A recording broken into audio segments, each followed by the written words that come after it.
Halo,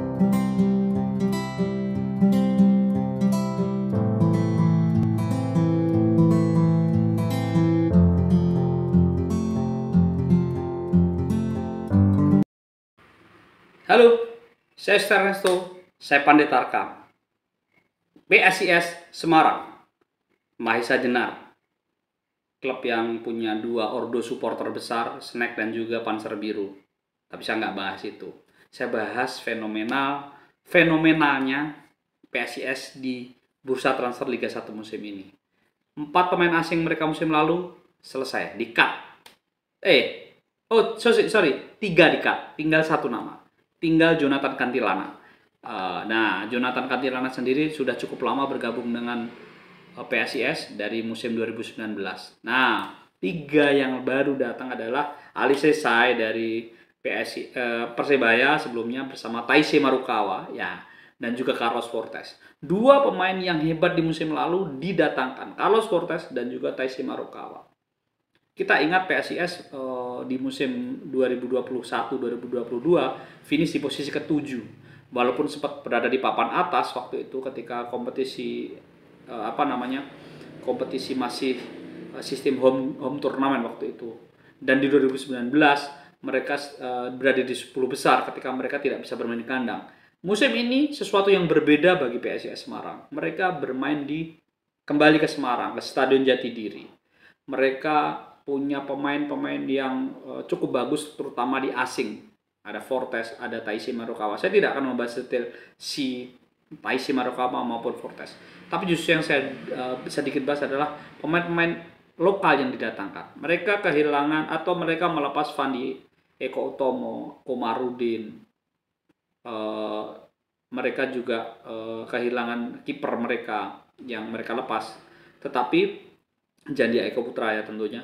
Dan mereka kedatangan pemain-pemain yang menurut saya sebelumnya cukup jadi andalan timnya sebelumnya.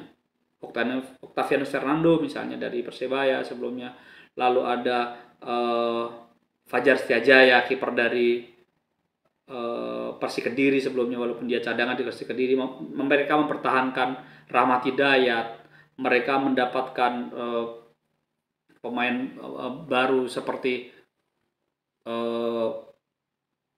Guntur Triaji, dan mereka juga mempertahankan pemain-pemain muda seperti Alfreda Dewangga, Kartika Vedayanto, dan juga satu lagi pemain yang didatangkan cukup penting adalah Wawan Febrianto.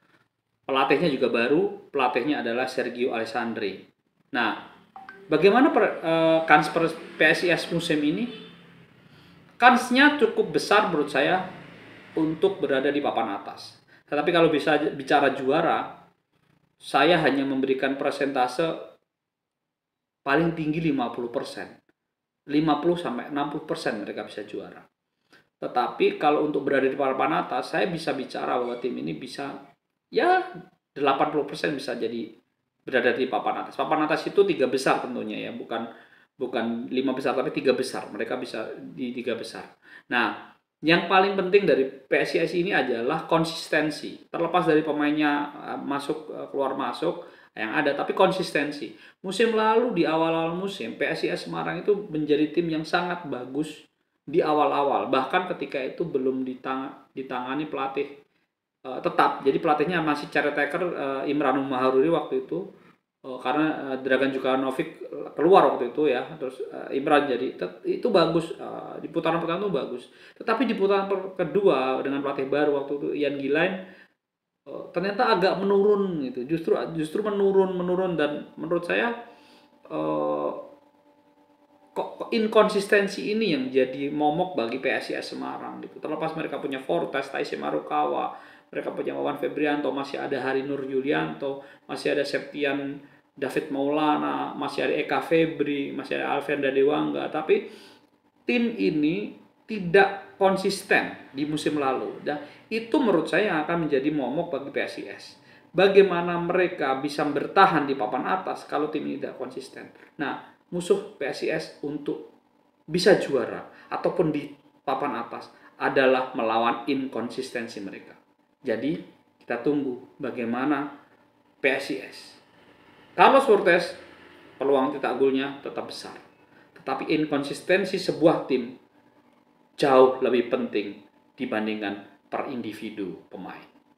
Itulah prediksi saya soal PSIS Semarang. Terima kasih.